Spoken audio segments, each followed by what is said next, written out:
It's the Solar One Sci-Fi Podcast.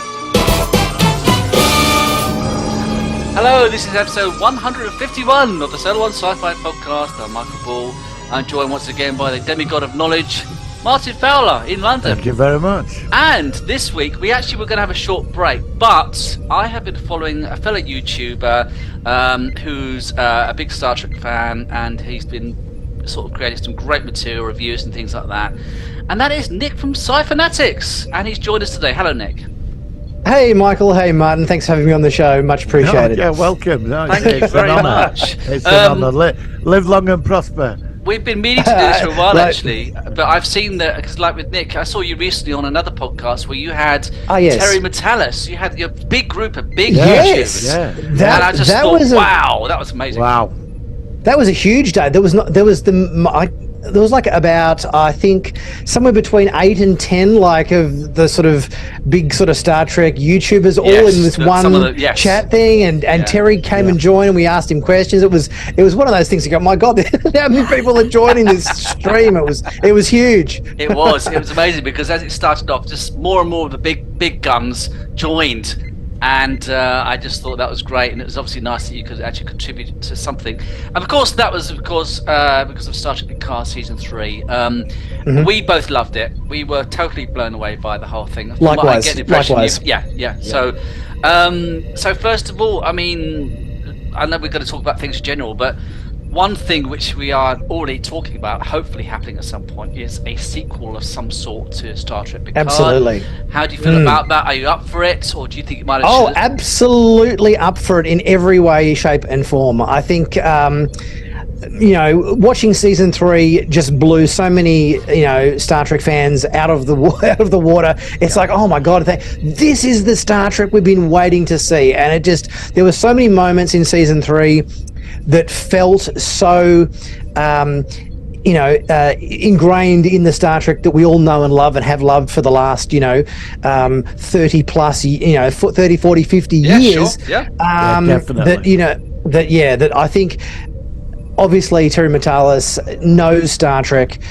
He got his start on Star Trek with Voyager. Worked on Voyager. Then he obviously moved across to Star Trek Enterprise. Yes. I think he might have even done a little bit of time on DS9. I think as well at some point in between the two, perhaps. Yep. Yeah. So the guy undoubtedly was basically Get Star Trek, cut his teeth on Rick Berman era Star Trek, and you can tell that if Star Trek Picard, where it kind of left off at the end of the series, there was just set up to go into a new show, which is obviously the Star Trek Legacy show, which he wants to get off the ground. Right. You know that the franchise is going to be in good hands if he's the showrunner, don't you? Yeah. I mean, it's definitely. funny because for me, my favourite era of Star Trek is actually the Rick Berman era, probably from 1987 until the end of Enterprise in 2005. A lot of people are very against the Kelvin films and a lot of the stuff that's come on afterwards. I'm okay about it. I don't. It's.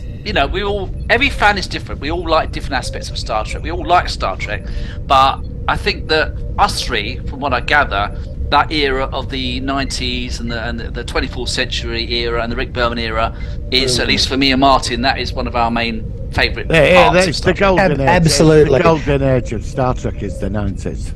Oh, without a doubt. It was Next Generation and beyond, in that whole Rick Berman era that got me, into Star Trek in a big way. Like I'd seen the original series movies. Right. I think I'd seen a motion picture, and I'd sort of seen Wrath of Khan and 3 and 4 and everything. But it's like, oh yeah, this is okay. But it hadn't gotten into my bones at that point. It wasn't until Encounter at Farpoint, 1987, that it really kind of that's when got deep into my DNA, so to speak. And then obviously, I think having watched Next Generation, like the first couple of seasons, I think what I did is I kind of watched, say, the first 3 seasons of Next Generation, then after that had got its hooks into me, then I went back and kind of rewatched. The original series. The original series, and the, you know, do you know what I mean? Like, and then it's sort of, okay, like, you know, like I think that was, that's what really kind of.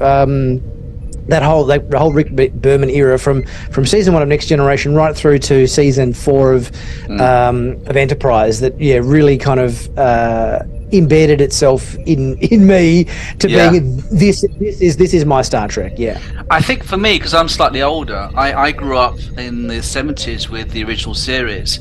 I remember going to see the motion picture when it was released in 1979 with my family, and my nan, she fell asleep in it. She fell asleep with it.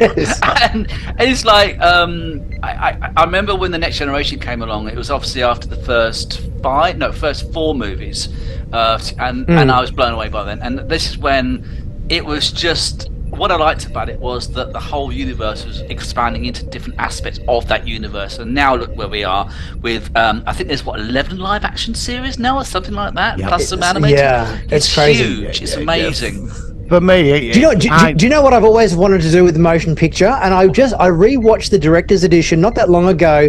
I think I watched it before season 1 of Strange New Worlds aired. Right. And I actually, in watching the motion picture, I actually started thinking about the plot of it and all of the story beats within the plot.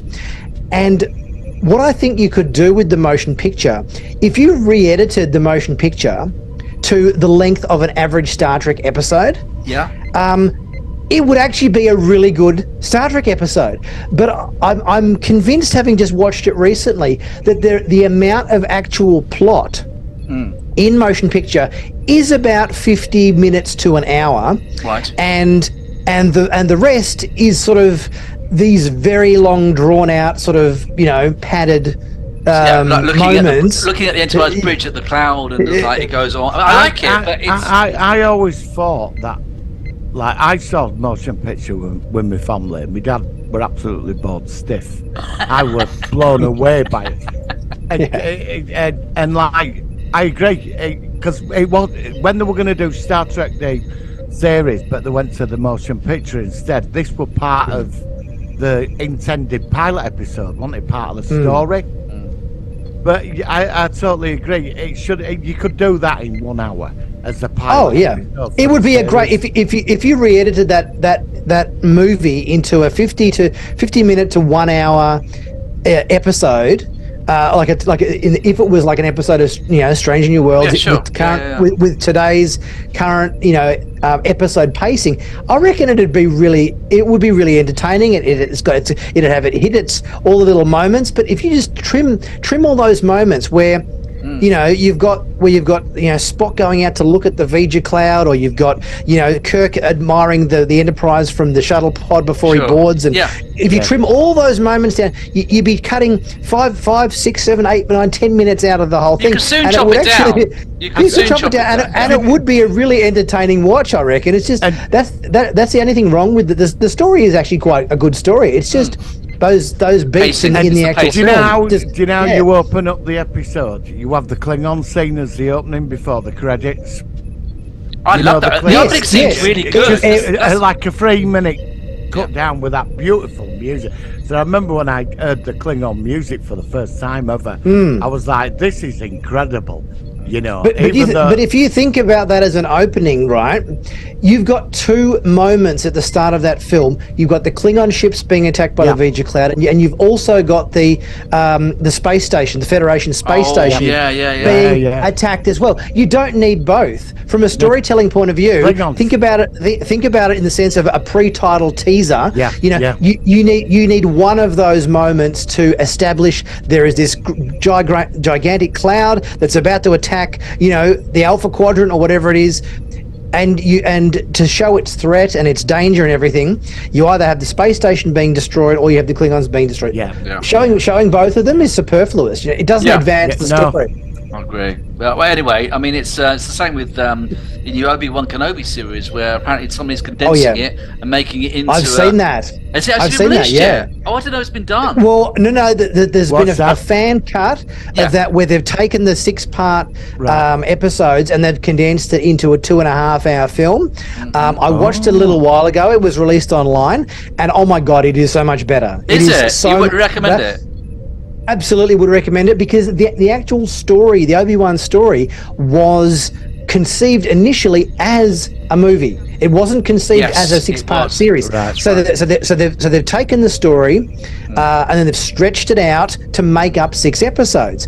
Once you take it, and it's exactly the same thing as what we're talking about with motion picture. You take out all the fluffy bits that don't actually advance the plot, and it actually tightens itself up into a really cracking 2.5 hour film. I want to see that. I'm looking forward to that. Definitely. Absolutely. Well, obviously, that's Star Wars, and we're actually here really for Star Trek. So, I suppose at this point, let's ask you, Nick. So far, we've had 4 episodes of Strange New Worlds season 2. Season 1, of course, was pretty good. So, tell me what you think about the whole series and the show in general so far. Yeah, look, I'm enjoying it. I don't think we've had a bad episode yet. I think the first what are we up to? We're up to the first 4 episodes we've seen, haven't we? So all of those, I think they've been entertaining. I think they've done a good job to really show, I think, the crew in that ensemble cast, how you got one episode focusing on different characters. Obviously episode 1 was sort of very heavy, sort of Spock focused episode with a bit of Mbenga and Chapel and stuff in there as well. Episode 2 was obviously the big trial episode with Una, which again, some of the really best episodes of Star Trek have been courtroom based episodes, much like Measure of a Man and so forth. They've been highly entertaining, so I think it did a good job. I said to Martin that episode 2, I think it needed a bit of a B plot. It was quite a long episode, yes, and also it was. It didn't have a B story. But yeah, I mean, we also watched, well, it's a few years ago, but we were quite fans of the fan series Star Trek Continues, and they had a courtroom episode, and they also had a B plot where they were trying to find the USS Exeter, and those 2 elements worked really well. And I think, unless the episode maybe had been slightly shorter, but I think it was just that, as you say, it needed a B plot of some sort. That's the only criticism I had for episode 2 with the courtroom episode. Yeah, I mean, I think for me, almost the episode that we've had so far that's felt the most iconically Star Trek, I think, was last week's episode, Among the Lotus Eaters. Yeah. That the whole plot structure of that, going back to what's the planet name? Rigel 7 with the Kalar. That the way that kind of played out. And obviously that had an A and a B story with what was going on on the ship in orbit. We had the guys down on the planet. That episode to me really felt like the story structure was very much rooted in that original series storytelling structure. Yes, the way of doing it. Yes, it felt really original series to me, that episode. That's what I thought. It's definitely been the best one. Yeah, the whole episode. I mean, this series so far, like when I'm in and out with Discovery, it's a lot of people are a relationship with it. Yeah. But when they brought in when Anson Mount came into Discovery season 2, he nailed that for me. And then everybody wanted him to be the next, captain. And when Strange New Worlds died, the pilot episode I thought has been that episode I thought was the best pilot episode of Star Trek for me I've seen. And I think he's nailed it. And I think this series where they've been moving around the cast has been good. Because I watched last week's episode last night. Yep. And it was interesting seeing the dark side to his character when he lost his memory. And he beat the hell out of that guy. And there was this killer thing on his face. It was an interesting side to see in that character. Because he's a diplomat, isn't he? And Well, and he did say that the planet or whatever brings out your true self or whatever. So I was like, okay, we're gonna watch you when you get in a bad mood.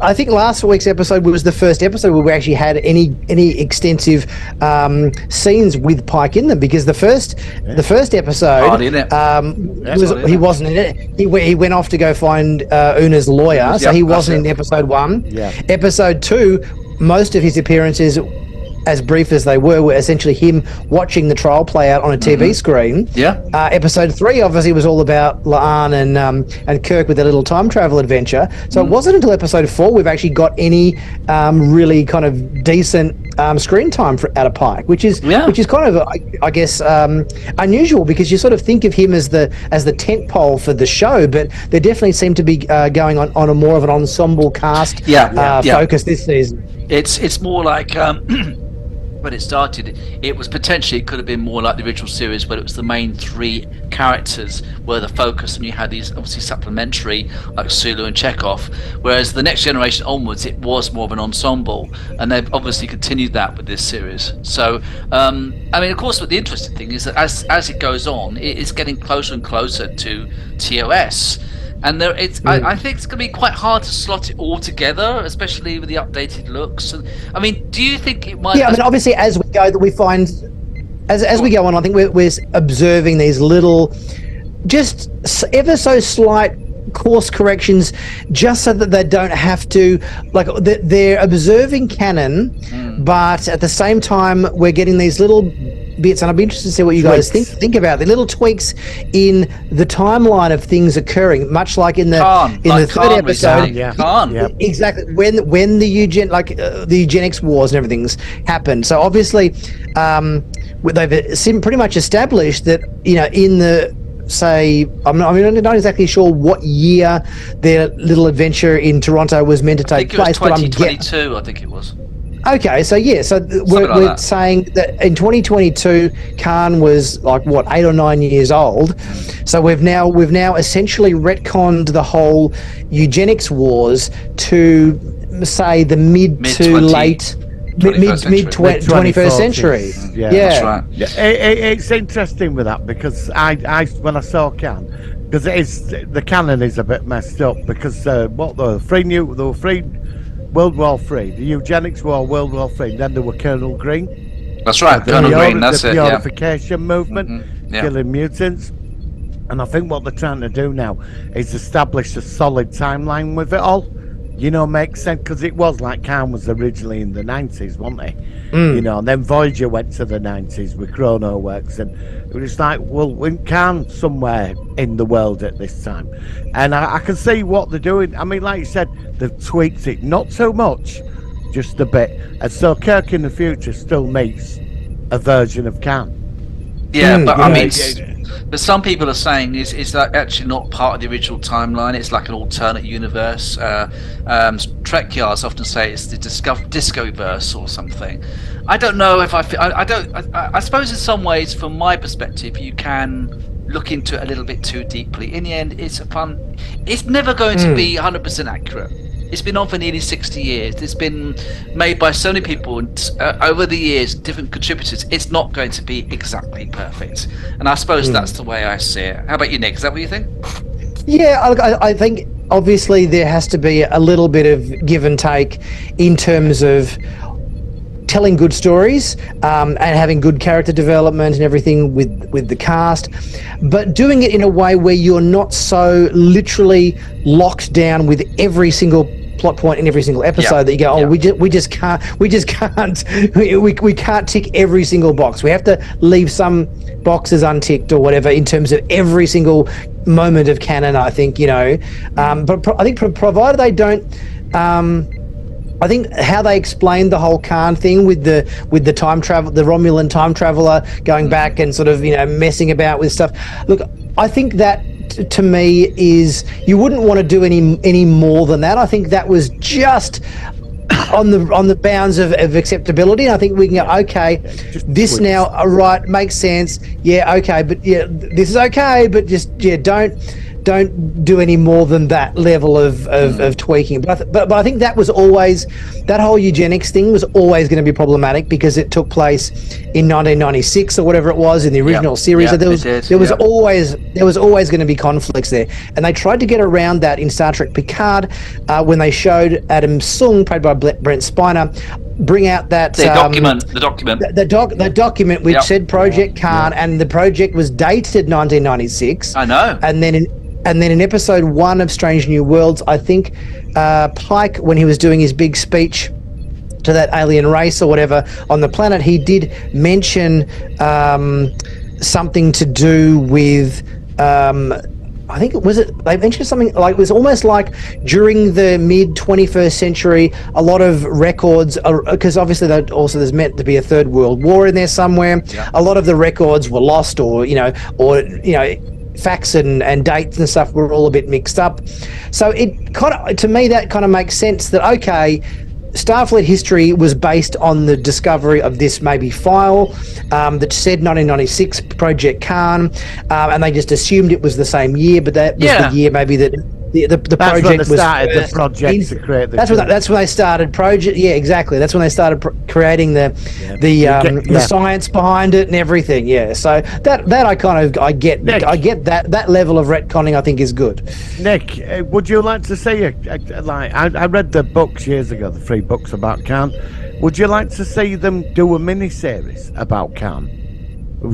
I mean, it would be fascinating to see that. So I think if you were going to do that, would it be set right in the middle of the eugenics wars to see him at the height of his power I think if you were going to tell that story, I feel like that would be a good story to tell in a movie or a TV movie. Or a limited series or something like that. Yes, I don't think that would have enough to do a whole new series out of it. I think a mini series or a movie would be good. You could touch on it, but I think it's a lot. It's a lot of dark content, a lot of slavery, and a lot of that really sort of dark stuff that sort of Khan and his followers got into. That would be quite a heavy watch. Which you could cover in a movie, but I think it would be quite an ordeal to have a series based on that. But yeah, I'd love to see it. I think that would be actually quite good to have a movie. You'd watch it. You'd watch it. We'd all be watching. Absolutely. Didn't Spock say in the original series that he was one of the better ones? One of the better, something like that. Yeah. So at this point, I suppose we should sort of discuss what you both would like for the second half of season 2 of Strange New Worlds. Whether you're going to see the Gorn, whether it's more sort of continuity going towards TOS. Nick, what would you like to see with part 2? Oh, look, I mean, as far as what I know is coming, obviously I'm highly looking forward to the Lower Decks crossover in episode 7. Mm-hmm. That's going to be that's going to be a really interesting episode because I know Jonathan Frakes is directing that episode, and I know, having obviously just watched season 3 of Picard, I mean, Riker got all the best lines in season 3, didn't he? All those cracking little jokes. He was great. And stuff. He was hilarious. I think they really gave Riker a really good amount of levity in that last season of Picard. So I think he's a really good choice to direct the episode, and obviously he's done episodes of Lower Decks where he brought his voice to play Riker on the Titan and everything. So I think he knows what he's making. He knows the content. He knows the tone. So I'm really looking forward to that. Obviously, we've got a Gorn episode coming up towards the end of the season, which I think is probably going to be the last episode of the season. Okay. We know that they've hinted at the Gorn are coming in that first episode where we saw the admirals at Starfleet. Yes, they did. They had a show. the They had a little map of the Federation. It's like, oh, there's some Gorn sightings here on the edge of this area of space, you know. So we know that they've already set that up in terms of the Gorn are on their way. And I know the last episode of the season is called Hegemony, which is the name for the Gorn collective. That's it. Yeah. One thing I would like to see, and I did mention this theory on a live stream I did a few weeks back or whatever, is that we've obviously seen the Gorn in their very animalistic state. In the first season, where it's almost like, you know, Star Trek meets, you know, Aliens or whatever. Yes, you it know, was. there's xenomorph kind of thing. But then we also know the Gorn fly around in starships, and they're an organized military structure. So you got to think, well, how do they get from this, you know, this creature that's tearing people apart, like a werewolf, you know, a werewolf or a lion or a tiger, to an organized military structure? And I think that needs explaining. And the only way I can think of doing it that kind of would make any sense would be if you established the fact that the Gorn, as they get older, almost evolve from, they start out when they're first born as these very vicious, werewolf-like, you know, animals that tear people apart. Predators, but as they age, say they live to, I don't know, 200 years old, as they age, they essentially evolve to, you know, developing language skills, developing more of a, you know, they've still got that, you know, animalistic quality, but they're more a bit, maybe not so much man in the rubber suit like we saw in the original series. Yes, exactly. But But something that you would plausibly believe these guys have built starships and are flying around in some sort of organized military structure. It needs that explanation. It needs that explanation. Maybe because like when they're born, they let them loose somewhere, and it's about survival of the fittest, and they survive and they evolve. That whole structure could be based on when they have these hatchlings. I think the older ones, the older ones fly the starships, I reckon. So you got the ones that are like over 100 years old or whatever. They're the ones that have evolved into, you know, maybe speech and you know, and you know, that military strategy and all that sort of thing. And the young ones we've seen on Strange New World season 1, they're the teenagers. They're the kids, the teenagers that are tearing people apart. And as they get older, they become more. Well, what about if they could like? What about if they're like the Xindi, where they had like different races within an organized group, and maybe we've only seen one form of Gorn, and so you could have more where they're more, like some are stand a bit more upright. As you say, they're a bit more in respect of intelligent military organization, creating ships, and you have the that would work subsects or subspecies where they're more the warriors. They're more the ones. There was one we saw in Enterprise. Yes, in the Mirror Universe. He was like a slave master. He was in the Mirror Universe. They were hired. Yeah. The Folians hired them to, security and stuff like that. I mean, that's another aspect we have seen of them. I mean, there ain't much about them, really, is there? Apart from on the game. We've only seen them, well, we've obviously seen them only twice in Star Trek history, once in TOS and once in Enterprise. So speaking of Enterprise, I want to know what the hell happened to the Suliban, what the hell happened to the Xindi. Like, these are races that were established in Enterprise that we have never seen in any other. They were mentioned. They were mentioned in Star Trek Beyond. Xindi were mentioned in Star Trek Beyond. But does that count? Because that was like Kelvin Universe. I don't know. That would have been because that would have been after Enterprise. So technically, yes. Yes. So I mean, we did see we did see a Denobulin in episode 3. Yes, and that was great. So he looked good as well. Yep. So we did see them. So that they've at least We've seen another Denobulin in Star Trek Beyond. The Klingons look good. The Klingons are looking better. Yeah, they are. Oh, thank God! I know. Let's don't go there. We were so worried about that, and we saw the early preview and thought. I think their heads do look slightly. We said they look a bit plasticky. They don't have the Michael Westmore, who was just the most wonderful makeup artist ever in Star Trek. But I'm happy. I like them. They look good. One thing that they looked more like to me was that if you look at the design for the Klingon makeup in the original series movies, they were much closer to that appearance than they were to the Michael Westmore look of his show, which therefore makes more sense. It's like, okay, because if you look at the Klingons in, say, Star Trek 6, Star Trek 5, yes, it's like, they look much closer to that. They do. I can see what you're going. So I wonder whether the makeup designer in Strange New Worlds thought, okay, let's maybe skew it more towards these guys because that's closer to the Strange New Worlds timeline. Because provided they've still got the bumpy foreheads and they've got the Fu Manchu style mustache and the long hair, I think that's they got to have I think they did a good job. I think of bridging the gap there. Well, I think with Enterprise, what they did was genius when the Klingons stole the augment gene, virus, and then that explained the '60s ones. Because when I was seeing motion picture, I was like, yeah, but they're not Klingons.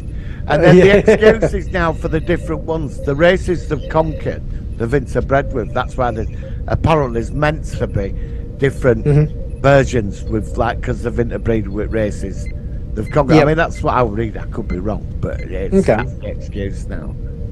Okay. I noticed in one of your early reviews, Nick, you said that you saw a Discovery-style Klingon in episode 1 of season 2 of Strange New Worlds, mixed in with the more traditional Klingons. I think you said something like that. You said you saw one that looked a bit more like. Really? Yeah, I remember you saying. I'm sure it was you who said that, Nick. Maybe it was my mate. Don't think that was me. Wasn't it? Oh, maybe it wasn't. Somebody said that they did. If there was, maybe they were like deep in the background or something. Yeah. I know there was a lot of different alien races in that little outpost they were on in that first episode. Okay. So I think whether it was a Klingon or whether it was another, because there was quite a few different alien races. There's Tellarite there. Yeah, in that whole mining area. So there could have been one as essentially a background extra. That's possible. What they should do really is they should actually have at least one or two of the Discovery Klingons, and then you can accept them as like a different subspecies, and then at least then it will stop people saying, oh, they completely redesigned the Klingons again, or because it's going to make people be harsher with the Discovery era Klingons, which just look so wrong. Well, not to a lot of people, but to certain people. So I don't know. Who knows?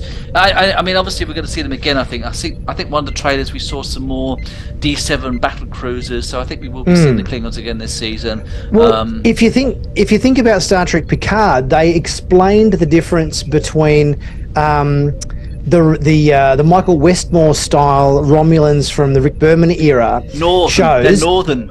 Yes, they're from the north. It. So that was so clever. So if they've got the little V thing going on in the forehead, they're from the north, and if they haven't, like the Romulans we've seen in the original series and everything, then they're not from the north. Nick, they should have had British northern accents. Can you imagine them saying like, Trouble up north, we're going to go up there, Trouble up north, Romulan over there. Sorry. Hey up, it's a good day to die, lads. Hey up. Like a Liverpool, like, all right, mate, like, today's a good day to die, like, all right, fair. Sorry. We have so many actors in the UK, as you probably know, so it's just our yes. All right, and we're back. So before we hit recording, Nick was going on about the danger, potentially how animals in his part of the world are sometimes expanded upon seeming worse than it perhaps is. So we had a very interesting chat. So I've had educational things about red-backed spiders, about not putting your hands near plant pots and all sorts of things. But I digress. We're not here to talk about red-backed spiders. What? Neighbours. Well, you've got bad neighbours wherever you live in the world. I mean, I'm on about the TV show. Oh, Neighbours! I thought you meant Neighbours in general. Do you know what? One complaint about your country, Nick. Okay, on Amazon at the moment, we keep getting adverts for a soap from the '80s called Sons and Daughters.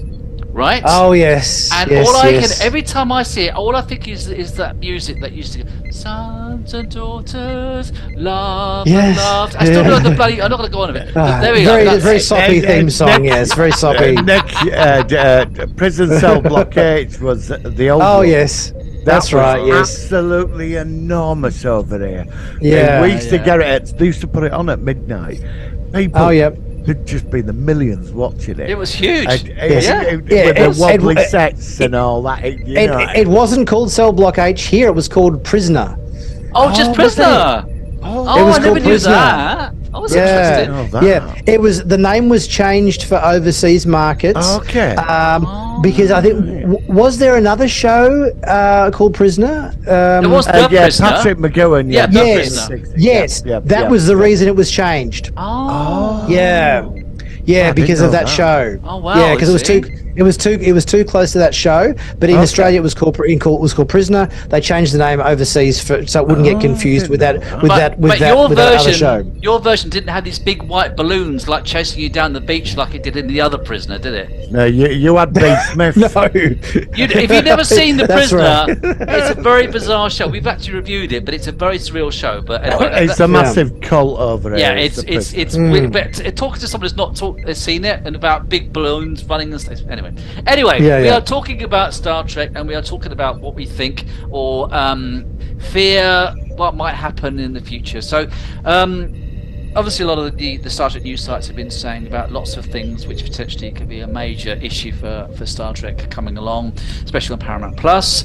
Of course, there are factors like there's the writer's strike, which of course in the short term is a big danger. We're also hearing that Paramount Plus are not doing financially as well as perhaps they anticipated. They're obviously a rival streaming site with things like Disney, Netflix and all the others.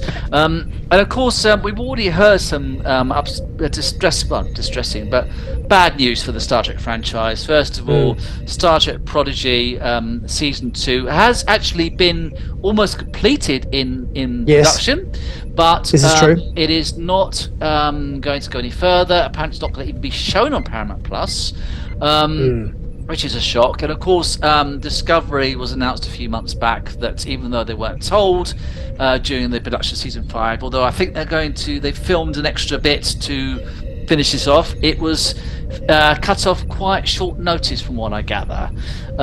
So obviously, as fellow Star Trek fans, we really want to get as much Star Trek as we can possibly get.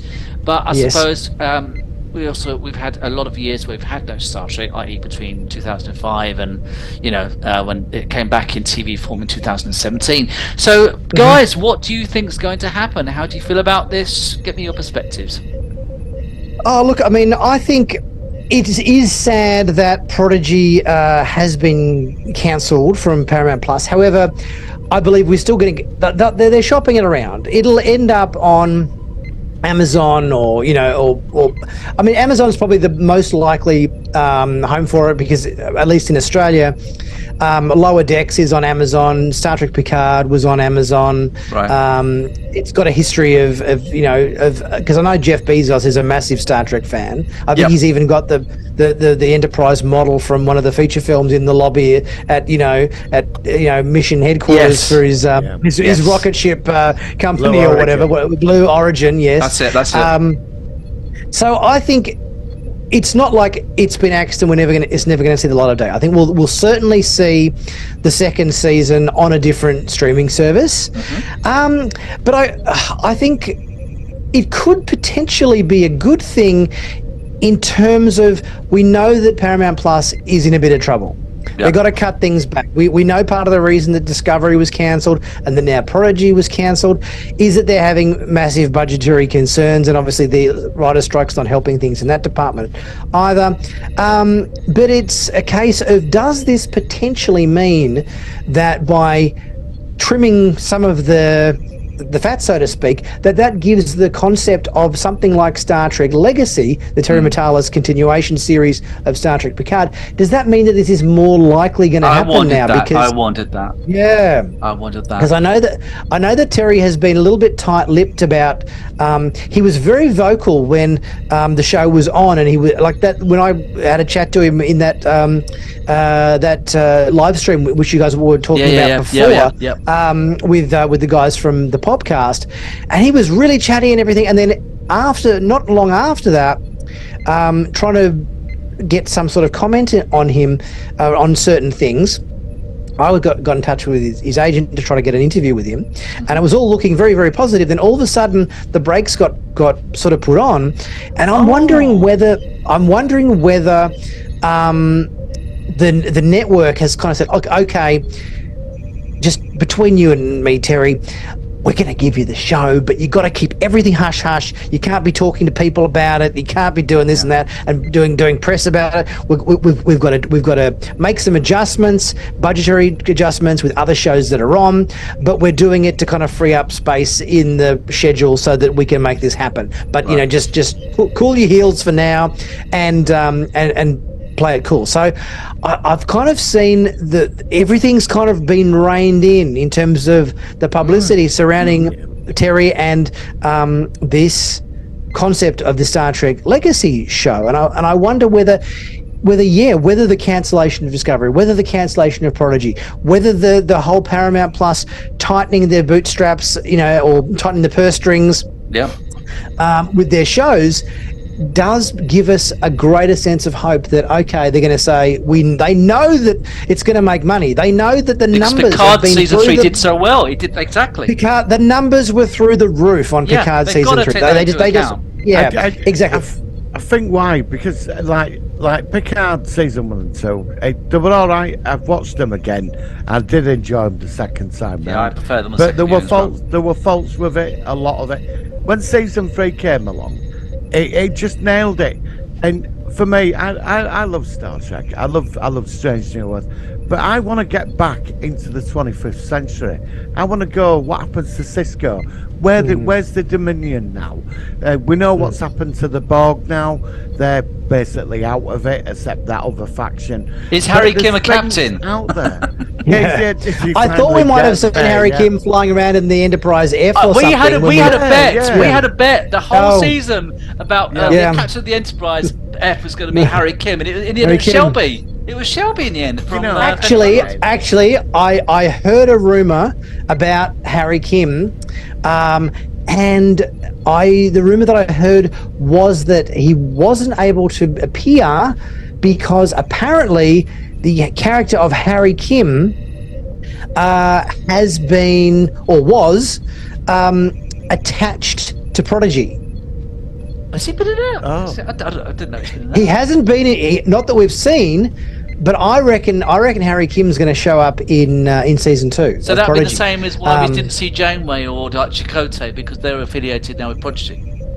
Yes, I believe so. Oh, that's interesting. Oh, well. So I think maybe they sort of, because obviously there are certain characters from Voyager that they sort of rolled on to us seeing in Prodigy, and I did hear that there was some sort of I can't tell you what it was. I can't remember what it was I actually heard, but it was something to the effect of the character of Harry Kim was slated or affiliated attached, or something with it. Affiliated to be affiliated with the Prodigy stream. Wow. Therefore, they didn't want to sort of put him off in other stuff, and they wanted to keep that character to that sort of side of things. So yeah, I think there's a good chance that he might end up seeing him in season 2 of Prodigy when that eventually comes out, when they find a home for the show. Yeah. Okay, well, that'd be interesting. Well, I think we're all in agreement, though, that the best way for Star Trek to go... I mean, of course, they have announced 2 new projects. The Section 31 TV movie with Michelle... What's the name? Michelle Yeoh. And also the Academy set in the Discovery era. Now, of course, as long-term fans, Star Trek Academy, Starfleet Academy show has been mooted since the 1980s with Harve Bennett. So I can see it being... But I am not that excited about potentially the Academy series. I would just want Legacy. I know it sounds a bit selfish as an older Trek fan. Do Academy episodes within the episodes. You remember that episode Next Generation with the Bajoran and the 2 officers? Oh, and she went off into the Cardassian. She didn't come back. Lower Decks, right. That was called. I mean, they were like out of the Academy and they were on. I mean, and there was also that DS9 episode of the kids on the Red Squad. Red Squad. You can do episodes of the Academy. I don't want 90201 in Star Trek 90210. I think the door's open with Legacy. everything's there. It's set up, the canon, all of it, and the characters. We're all set out, and they've got to pursue this because this will be the big series. Even though Strange New Worlds, I love Strange New Worlds, but Legacy is just going to be. It's what we want because there's so many answers we want from the 90s. We want to get back into that universe, you know. Yeah, and explore and see things and the queue and all that. So I mean, that's I could be wrong. I might get shot down for saying that, but I'm in agreement. I think the Discovery era Star Trek in the 32nd century is probably my out of all the eras of Star Trek, probably the one that I'm least keen on seeing stories told from. Yeah, I'm the same. Yeah. And that's the strangest thing, because Star Trek in the past has always been a time of looking for further into the future, and it's very strange that they put this future. I think it's so far, and I think it's so far into the future. It's and so disconnected to everything else that they kind of went too far. You know, I hadn't thought about that, but I think you're right. I agree. I agree. I think if I was going to do a Academy series and you weren't going to set it in the sort of the same time frame as 25th century, same sort of time as Picard and everything, and you had to pick another time frame, I think I would probably like to see it in that time frame in between Star Trek 6 Undiscovered Country. I knew you were going to say that. I knew you were going to say that. Yep. And Encounter at Farpoint. I see where you're going with that. There's a big gap between Undiscovered Country and Encounter at Farpoint. Yeah, exactly. There's a lot of time there which has never been explored. No, and we want to see that. The Monster Maroon era, isn't it? With the Rachel Garrett, the Enterprise C, and all that sort of stuff. That's right. Yes, exactly. That would be that'd be interesting. Sorry, I think you could also do an interesting show. Actually, the episode a couple of weeks ago reminded me of it with the time agency or whatever, that obviously the one that was in Relativity in Voyager. Relativity episode of Voyager. Same group that was on Strange New Worlds a couple of episodes back. Yes, they were the same group. Same group. I think you could do a show with the time traveling agencies, set in whatever it is. It's the 27th, 8th century or something like that. 29th century. Yeah. So I think that could be interesting. Have I got my timeline wrong? Because didn't the what was it? The dilithium thing happen in the 27th century? The burn. No, wasn't it the 30th? Wasn't it? It was about 100 years before. No, Discovery. that was like 80 years before season 3 of Discovery. So yes, that would have been the 30th or 31st century. Is that when the burn happened? Yeah. All right. Yeah. That's about 100 years afterwards. When I was watching one the other day, I saw a temporal ship, and I was sat there thinking, why is that working? And then I stopped for a moment. I thought, why is it working? Because that's the problem when you got this big. This franchise is so big now. There's so many different splinters and things. Well, you could just have the temporal ship, and the first 2 episodes could be they go back in time and fix the reason why the Klingons look so terrible in the first season of Star Trek Discovery, and then they go forward in time to make sure the burn never happens and that kid never screams and blows everybody up. Yeah. So I watched that. I was so excited when they got into the future and we found out about the burn and was it a malevolent force? I so wanted this malevolent force, and when we got to the final couple of it was all about a kid having a tantrum, and I just exploded. Yeah, let's just say there was quite a few expletives when Martin first saw that and told me about it. He was not impressed. I was fuming, and it was the same with the 4th season. I thought it started amazingly with the world's being vacuumed up, and there was when they said galactic barrier was like Yeah, but that didn't look like the galactic barrier. It looked like sort of like oh no, it didn't. Blobs, didn't and then it? we got there. We found out it was just the rest of people that just didn't register we existed. Now I get it. We've had Star Trek episodes like, but I wanted. Why can't we have some dark force out there that's doing it malevolently, and they've got to stop it? I wanted that, and again, I thought I'm not going to fall for it this time, and I did, and so that's why I'm very wary with Discovery now. Yeah, well, I think it's probably time we should sort of start thinking about wrapping things up. So, I just personally, I think let's just give one hopeful thing from each of us as to what we think or hope Star Trek will be. I think, as you guys have already said, that my hope is that we have some continuation in the 25th century with a legacy style series or movie. Potentially a series rather than a movie. That is what I hope will happen in the near future. Martin, what would you like? Yes. Two things. I'd like a Khan miniseries, 10 episodes, where he jumps into his past. You get it all, flashbacks into his past, and how he falls and then gets away from her. Could be done in 10 episodes. My main priority, Star Trek Legacy. That's what I want. I don't want anything else. I want that. All right. And Nick, how about you? Yes, absolutely. Giving Terry Matalas the reins of a Star Trek show, I think, is up there pretty high on the list.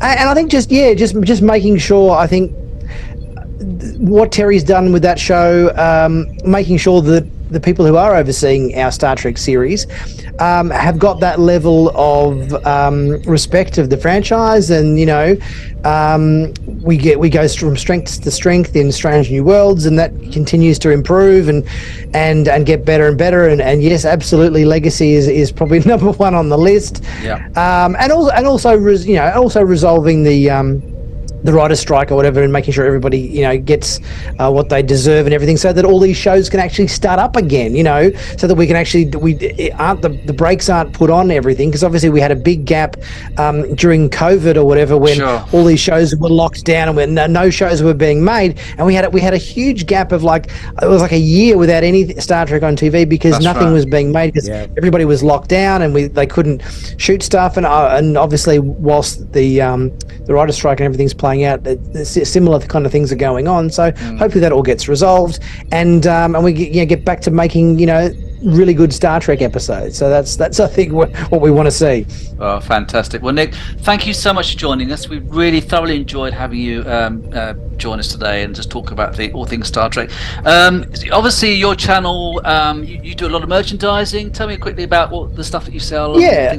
So my channel, for those of you who don't know, it's all about Star Trek news and reviews. So I do reviews on all the latest episodes that are coming out, no matter what Star Trek show happens to be on air, and talking about that quite regularly. Once every kind of 3 weeks or so, I do a bit of a live stream as well with other Star Trek YouTubers and everything like that to talk about all the latest news and stuff that's going on. And also plenty like this t-shirt here, so I do a bit of merchandising as well, because you need YouTubing doesn't pay the bills. You don't get a lot of money by itself. You don't get a lot of money from views, so you sort of having the merch store as well helps things rolling along and everything. But yeah, if you haven't seen my channel, by all means, I'm sure Martin and Mike will put a link in the description of this video for you. Already ahead of you, definitely. Yeah. We'll definitely put some links to your stuff. Yeah, thank you for coming on. Awesome. It's been an honour, mate. Cheers. Thank you, mate. Well, actually, before we go, it's my pleasure. Before we go, there's one last request of you, Nick. This is an ongoing comedic thing, but there's this guy on YouTube who sings Star Trek themed songs, and he makes his own lyrics, and it's very funny. We haven't played one of these for ages, so you've got the choice of him singing his own lyrics to Star Trek Voyager, Star Trek The Next Generation, or Deep Space Nine. Which would you like to choose? And we'll leave it with that. I think let's go Voyager. Voyager. Let's go Voyager. Yeah. Well, this will give you a laugh if you've not seen it. You're gonna love this guy. We've will been trying to indeed. get him on for about 3 years. It's very funny. We haven't played him for a while, but it is funny. So, guys, thank you very much. Thank you for watching our episode. We'll be back soon, and until next time, live long and prosper. Live long and prosper. Hello. They call me Q. Before Star Trek Enterprise, none of the Star Trek shows had theme songs with words. Until now. And so, I present to you Star Trek Voyager, the theme song with words. Voyager,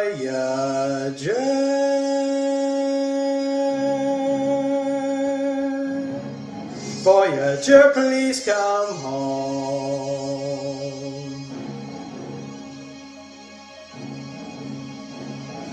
Voyager, and we're stranded in the Delta. Oh, please come home. Oh, Voyager, Voyager, come home. Voyager, and we're stranded in the Delta.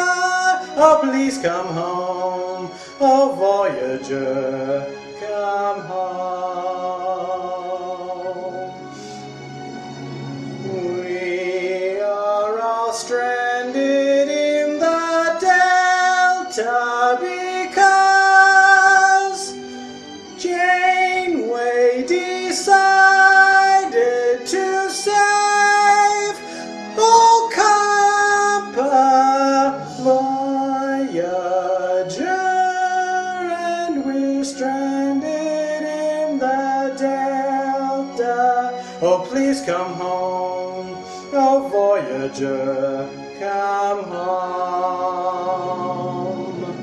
We are all stranded in the Delta because Janeway decided to save Ocampa Voyager,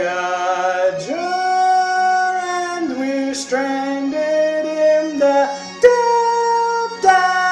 Oh, please come home. Oh, Voyager, come home.